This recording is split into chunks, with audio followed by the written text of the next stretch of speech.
Hi guys, up to now we have been talking about the hardware aspect of the microprocessor. That is, I have told you about microprocessor architecture. Okay. In that we saw there are different type of buses like address bus. Then we saw data bus and we saw that data and the address bus are multiplexed with each other. And we saw control bus. I also told you about certain registers that are present, which are divided into two categories, general purpose register and special purpose register. In general purpose registers we have BC, DE and HL register pair, which can be individually used as 8-bit registers and collectively as 16-bit register pair. In special purpose registers we have accumulator, which stores the result of every arithmetic and logical instruction. We have program counter, which is 16-bit register and stores the address of the next instruction to be executed. We have stack pointer, which is another 16-bit register and stores the address of the top of the stack.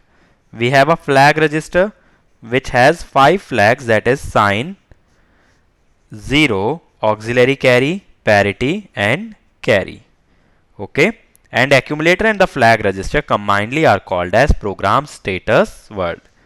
We have seen different control signals that are present like IO/M bar, like read bar, like write bar. So these sort of control signals we also have looked at, and we have looked how an instruction is executed inside the microprocessor. That is, we have looked at the concept of machine cycle and the T state, and we have seen how memory and the IO can be interfaced and their address can be decided when they are connected to a microprocessor. In this lecture we will be starting with the software aspect of the microprocessor, that is, we will be studying about programming of 8085 microprocessor. So to get started, let us understand some general aspects of the programming of any microprocessor. So the first term comes, that is a program. What is meant by a program?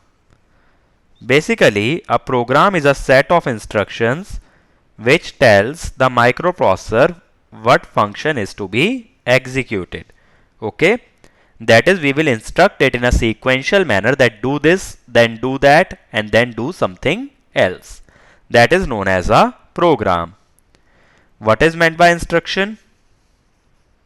Instruction means it is a code which is designed to perform some specific task, or you can say a command for a specific task. Like if I give a command for addition, then the specific task is addition of the two numbers. So that is known as a instruction. Now when we do programming, usually there are two programming languages. One is known as machine level language. Now what is machine level language? It is basically understood by the microprocessor or any machine. So it is in the form of binary or hexadecimal code. Okay. So it does not make much sense to the user, that is, he does not understand the hexadecimal code, but the machine can only understand the binary or the hexadecimal code. So for the user to understand, we have a different language known as assembly language. What is meant by assembly language? Here the program is written in form of mnemonics. What are mnemonics?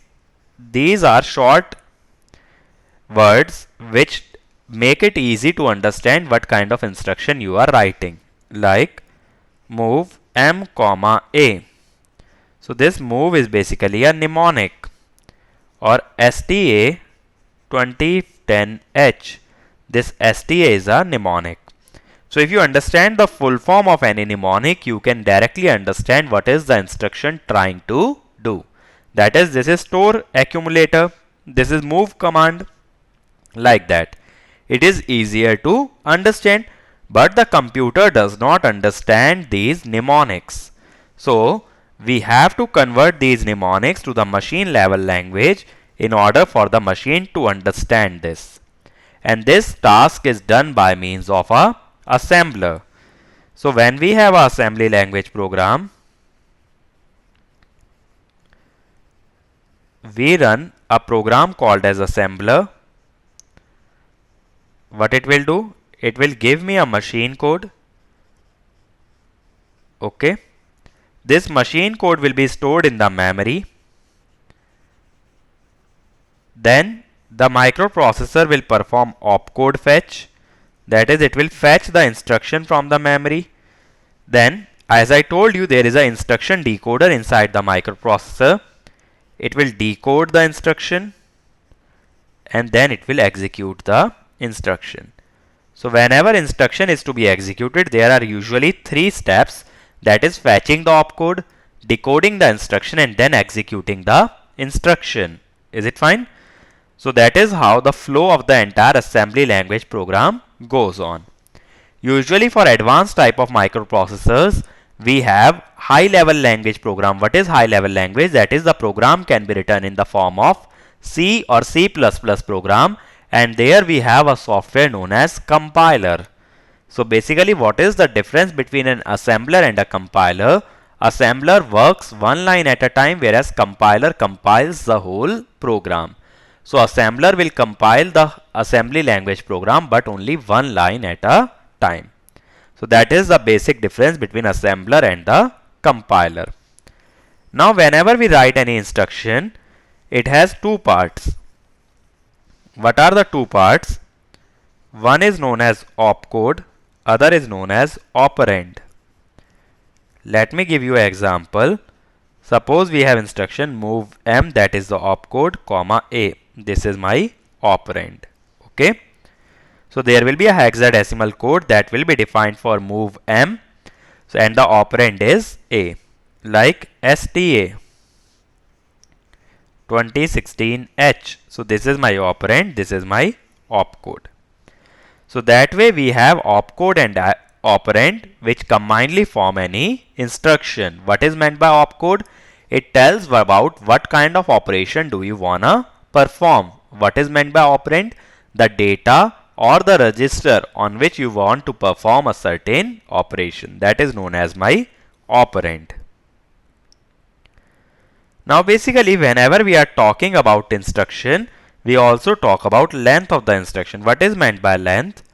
It means number of bytes that the instruction occupies inside the program memory. That is, wherever you have saved your program or the set of instruction, how many bytes is that instruction occupying inside that memory is known as the length of a instruction. So there can be 1 byte instruction like move a comma c. So here it does not occupy more than 1 byte. Okay. Then we can have 2 byte instructions like N77H. So 1 byte is for this opcode and 1 byte is for this operand. So it is 1 byte plus 1 byte, that is 2 byte. Then we can have 3 byte instructions like STA 2016H. So 1 byte is for this opcode and 1 byte is for this 20, 1 byte is for 16. Because it is 16 bits, that means 2 bytes. So remember, 2 bytes will only be the byte will only be occupied in case there is certain number associated in any instruction. So if it is a 1 byte number, it will occupy 1 byte. So totally there will be 2 bytes. And if it is a 2 byte number, the total instruction will be 3 byte. Is it fine? So that is known as my length of the instruction. Is it fine? And whenever any instruction will be executed, the first step in execution of instruction is always opcode fetch. That is, you have to extract the opcode from the memory in order for microprocessor to understand what is to be done next. Then only it can perform other operations like memory read, memory write, IO read, IO write. Any sort of operation can only be done after opcode fetch. And whenever we are moving the data from the memory or to the memory, there is a universal rule. What is the rule? That higher address data will be transferred to and fro to the higher order register. What I mean to say is, suppose we say that, let us say LXI H 2016H. It means that we will be loading H with the data, HL register pair with the data 2016. So H will get 20 and L will get 16. Is it fine? So that is how you will load the data, that is the higher order data will go into the higher order register and the lower order data will go into the lower order register. Is it fine? So that is how you execute such instructions whenever memory or any register pair is used. Now, there are certain addressing modes that are used in any instruction. That is how you give the address of some operand whenever you are writing a instruction. So the first type of addressing mode is known as register addressing mode. That is, the address is specified in form of a register. Like if I write move A comma B, then I know I have to move the contents of B into A. So I am specifying the location of the contents in form of the register name. That is, I am directly telling that the content is saved in the register B, so I do not have to tell the address. Microprocessor already knows the address of B. Like SPHL, it means we have to move the contents of HL register pair into the stack pointer. Again, we know directly where the data is located. Like XCHG. Here basically DE register pair and HL register pair will exchange their contents. So that is XCHG. Again, I do not need to tell about which registers or which address to use. Then we have add B. It will directly add the contents of accumulator to B. So here also I do not need to tell about the location of the content. Similarly, ADCH, add with carry the H register. DAD, D. Okay, double add the DE register pair. Subtract A. SBBC, subtract with borrow. INXH, wherever you do not need to tell the address, that is known as register addressing mode. Is it fine? That means the address is specified in form of a register. The next type of addressing mode is known as implicit addressing mode. Okay. What is meant by implicit addressing mode? That is, here we will specify the address in form of the operand, that is, the address will be directly understood or it is implied. What I mean to say, in implicit addressing mode, the address is directly implied, like RAR, that is rotate accumulator right. So you know you have to rotate the contents of the accumulator. You need not tell about the location of the content. Okay. Like RLC, rotate accumulator left. RRC, rotate accumulator right. Is it fine?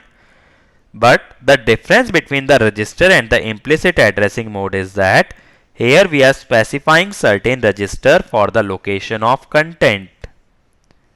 Is it fine? So here always there was one register that was associated with any instruction.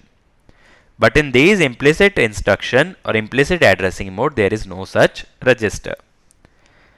Then the third is immediate addressing mode. What is meant by immediate addressing? That is, we will directly specify the location of contents in form of directly the value of the content. Okay, like MVIC, 66H. Here I am telling move this 66H data into C. So I need not store the content or I need not specify the content anywhere or the address of the content. Directly that content can be used. So this sort of content will directly be saved in the program memory. I haven't saved it at a separate location. It is a part of program, so it will be directly moved into C. Like MVI M, 54H. So whenever you directly give a 8-bit data to be moved, it is known as the immediate addressing mode. Like jump 1000H. So here I am directly telling that you have to jump to this location. Okay. Like call 1200H. That is, I am directly telling you have to execute the instruction or the subroutine that is located at 1200H. That is known as the immediate addressing mode, where you are directly specifying the content and not the address of the content. So we have seen three type of addressing mode. In one, the content was located in the register, that is known as register addressing mode. In second, the operation was being performed on the accumulator, so there was no need of any additional content. Third, we are directly specifying the content as a part of instruction. The next one is direct addressing mode. What happens in direct addressing mode? Here the address of the operand should be specified. That is LDA, let us say 2016H. So it will load the accumulator with the contents that are stored at this location. So it is basically the address. So if you specify the address of the content in the instruction, it is known as direct addressing mode. If you specify the content itself, it is immediate addressing mode. Like out F4H. Here you will move the contents of the accumulator to this address. So there will be a IO device that is connected at this address. As I told you, whenever we use IO instructions, here we have 8-bit addresses. These are not 16-bit address. So do not confuse it with the data. This is a 8-bit address. Like STA 2000H. It means store the contents of the accumulator to this address. So it is known as direct addressing mode. And the last one is called as indirect addressing mode, which means we will specify the address but not directly. What is meant by that? Let us say LDAXB. It means load accumulator. Okay, load accumulator with content located at address stored in BC. Okay, that is the contents of the BC register. Listen carefully. The contents of the BC register will act as the address, and at that location whatever is the data will be loaded into the accumulator. Okay, so I am not directly telling the address, rather I am telling the address of the address. I am telling where the address itself is located.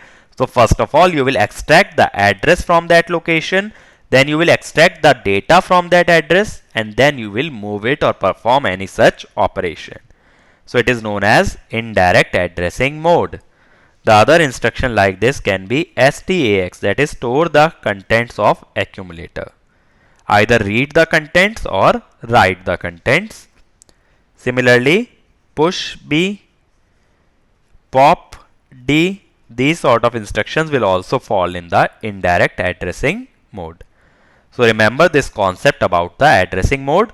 We have seen 5 types, where first of all the content was stored in a register, that is known as register addressing mode.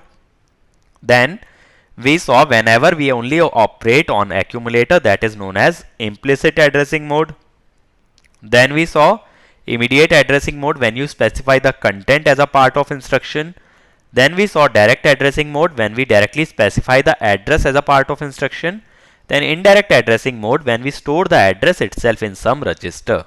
Okay, so that is known as indirect addressing mode. The next concept comes is instruction cycle. In the last lecture we talked about machine cycle and T-state. Okay, so what happened is that machine cycle was a part of a certain instruction, that is it was a very specific part.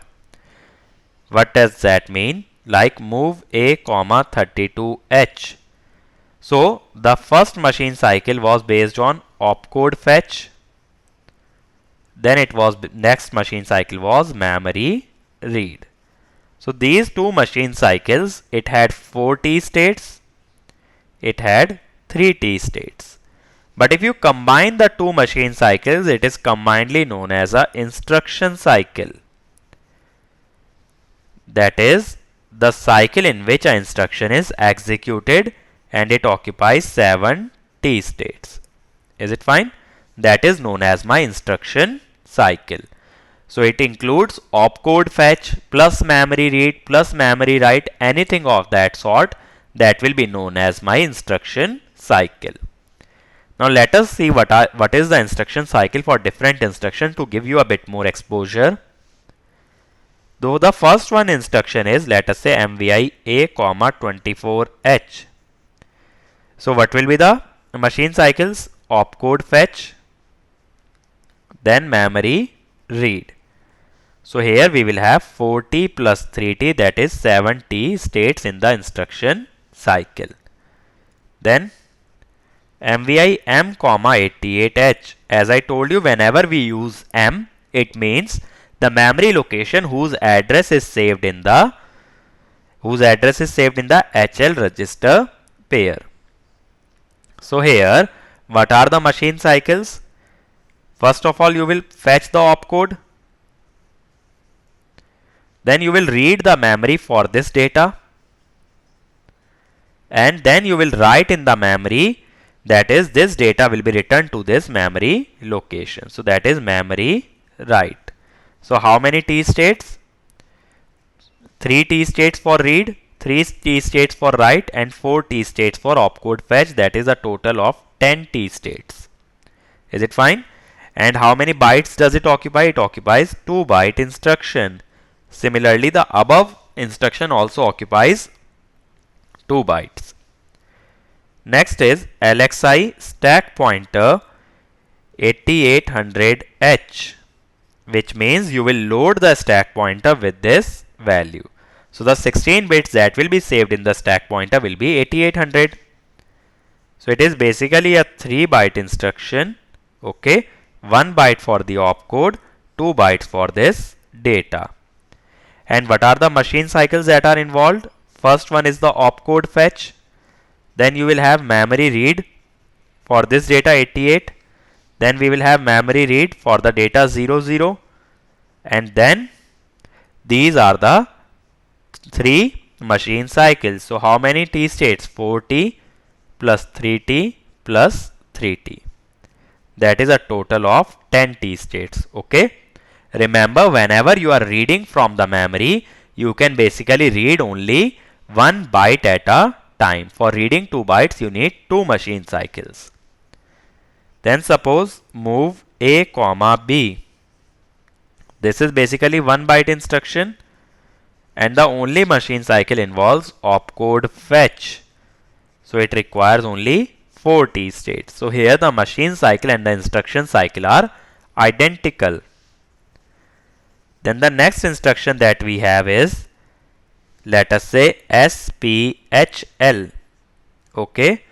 So here it is also 1 byte instruction. Here we will move the contents of stack pointer, contents of HL register into the stack pointer. So here the machine cycle is opcode fetch. But for moving the contents of HL into the stack pointer, we require 2 more T states. Overall, we will have 6 T states. So this is a special case. Do remember, this is an exception. So it is a 6 T state instruction. Okay. So for some of the instructions, we actually have 6 T states that require opcode fetch. What are those instructions? Like SPHL, PCHL, where we are loading the contents of HL into the program counter. Like exchange, where we are exchanging the contents of DE and HL register pair. So these type of instructions require 6 T states for opcode fetch. Is it fine? So that is how you define the instruction cycle and the machine cycle and the T states that are required. So if you want to check out more instruction, the other can be like move M, B. This is also 1 byte instruction. And how many T states, if you can guess? The one machine cycle will be for opcode fetch. Okay. And then we will have memory write, because we do not have to read the data from the memory. Rather, we have to write in the memory the contents of B. So it will occupy 7 T states. Okay. Suppose we have STAXB. Then how many T states? One machine cycle for opcode fetch. Okay. Then we have to write in the memory. So memory write, because you have to write into the memory the contents of the accumulator. So again 7 T states. Similarly, if you have LDAX, that is, you have to load the accumulator from the memory, then you will have to read the contents from the memory. So like LDAXD, so we will load into the accumulator whatever contents are stored at the location specified by DE register pair. So here also we will have one opcode fetch, but now we will have memory read, because we are reading the contents from the memory and moving it into the accumulator. So 4T plus 3T, overall we have 7T states. Okay. So that is how we specify the T states. You can check out other instructions like push, pop, XTHL. Like if we have a push instruction like push D, then how many T states? One is for opcode fetch, and then we will have 2 memory write, because we will have to push the contents of DE onto the stack. DE is a 16-bit content, so we will push 8-bit, then 8-bit, so we require 2 memory write cycle. Okay. So how many we require?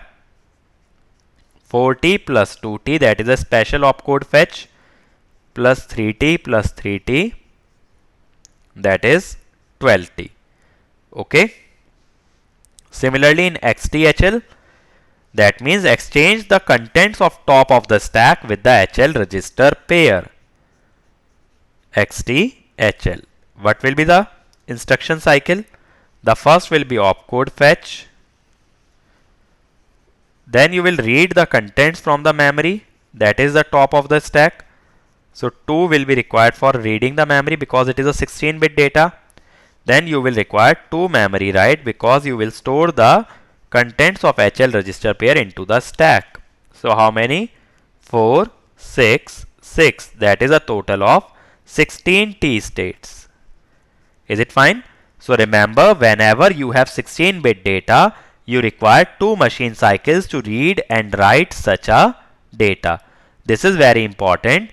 So whenever we are using instructions like push, pop, actually we are performing 2 read and the write operation.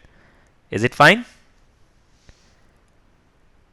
So now let us see what is the instruction cycle. If I summarize, it is a collection of machine cycles.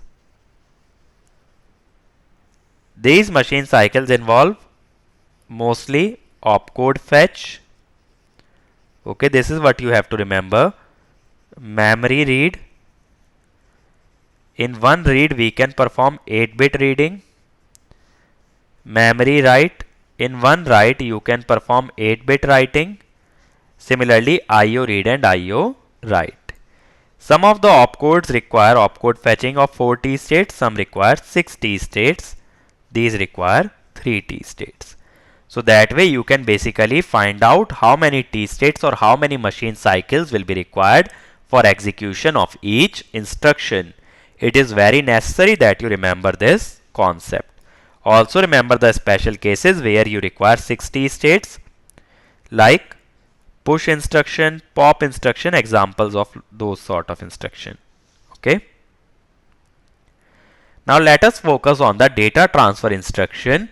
Let us see what kind of instructions are there when we want to move the contents or when we want to copy the contents from a source to a destination. So the first type of instruction is MVI. Here we will specify one register and here we will specify the data. So it is the immediate addressing mode. This register can be any one, that is accumulator, B, C, D, E, H and L. So we will directly move this data into this register. Similarly, the 16-bit analog of this is LXI, register pair, and 16-bit data. Register pair can be BC register pair, DE register pair, or HL. So the higher order data will go into B and the lower order into C. Similarly, higher order into D, lower order into E, higher order into H, lower order into L. Is it fine?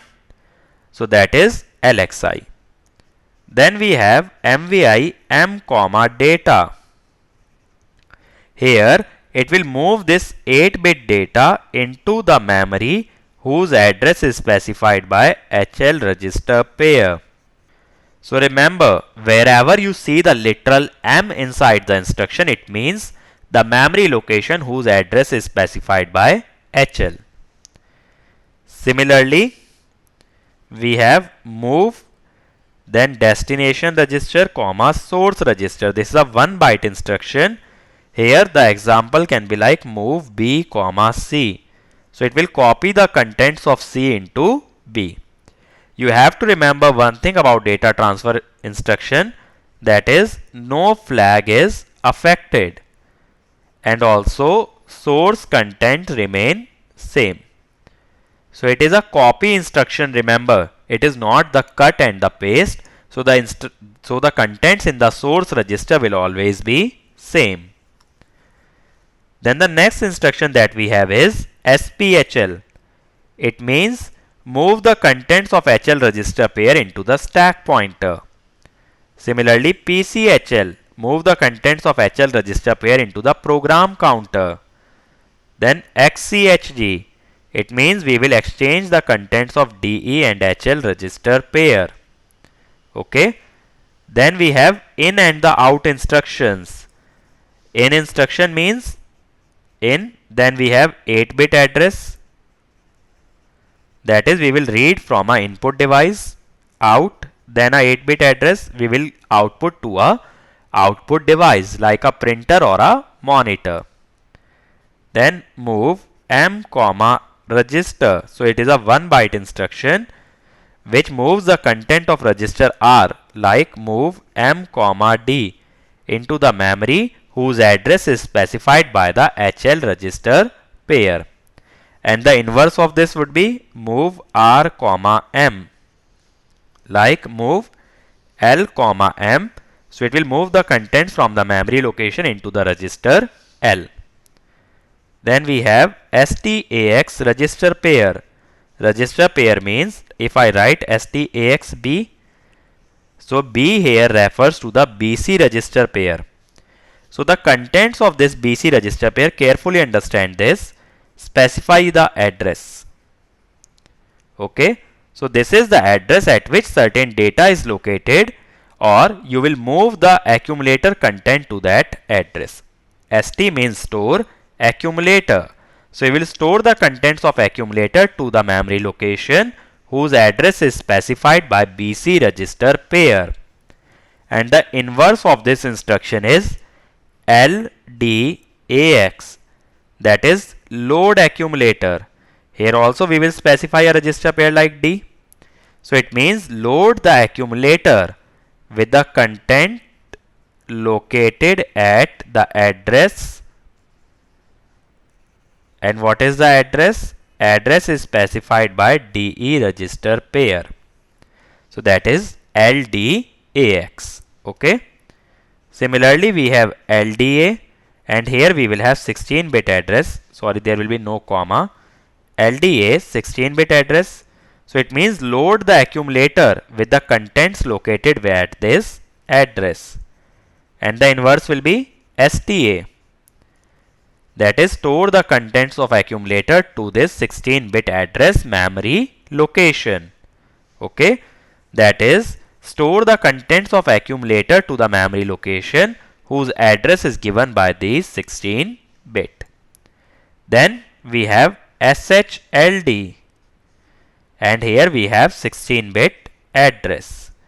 It means we have to store the contents of this memory location into the HL register pair.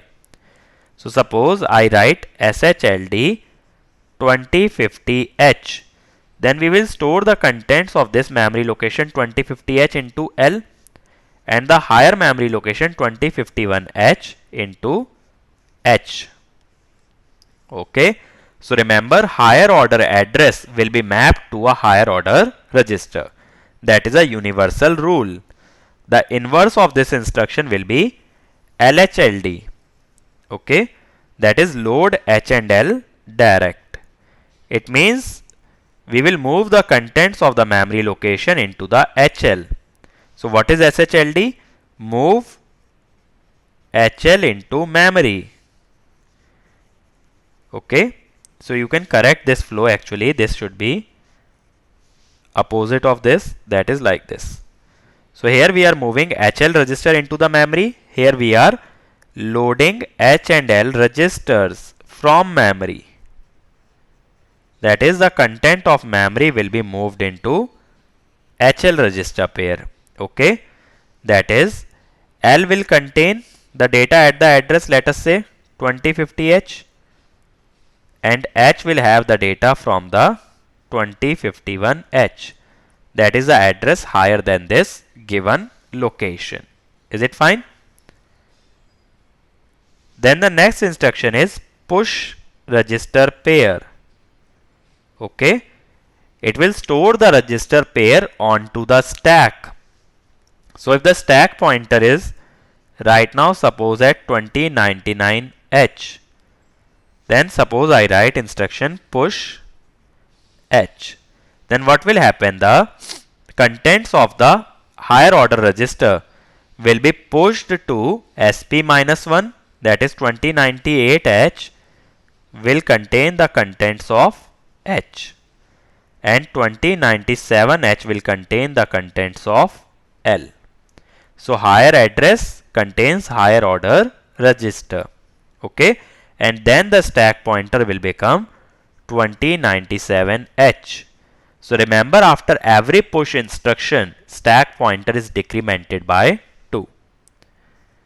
Then we have pop register pair like pop D. Now suppose the stack pointer is at 2097. Then what it will do is, it will store the contents of this 2097 into register E. Okay, and 2098 into register D. Then the stack pointer will become 2099H. So after every pop instruction, stack pointer is incremented by 2. Again remember, higher address means higher order register. Okay. The next is XTHL, which means exchange the top of the stack with the HL register pair. Okay. Top of the stack means the contents located at stack pointer and stack pointer -1 address. This you have to exchange with HL. So SP will be exchanged with H, XP-1 will be L, because higher address means higher order register. Okay. So do remember this thing, that none of the flag will be impacted whenever you are working in data transfer instructions. Okay. And stack pointer will be decremented by 2 for push operation. It will be incremented by 2 for any pop operation. And the universal rule, higher address is connected to higher order register. So if you want to remember these instructions, you have to learn their meaning. You don't have to cram them up.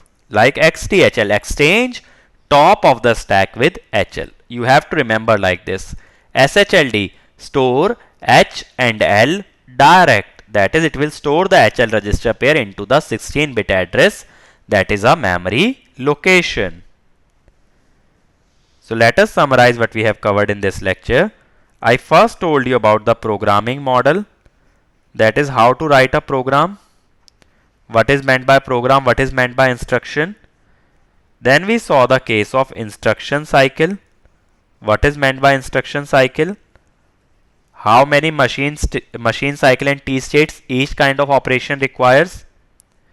Then we moved on to data transfer instructions in which we saw that these instructions do not affect the status of the flags. So that is the first group of the instructions that we have covered. In the next lecture, we will take a look at the arithmetic instructions and the logical instruction that can be performed on 8085 microprocessor. And remember, no need to memorize the instruction, just try to understand their meaning and try to associate every mnemonic with a full form. That will be self-explanatory for you. Okay, that is the best way to remember the instructions.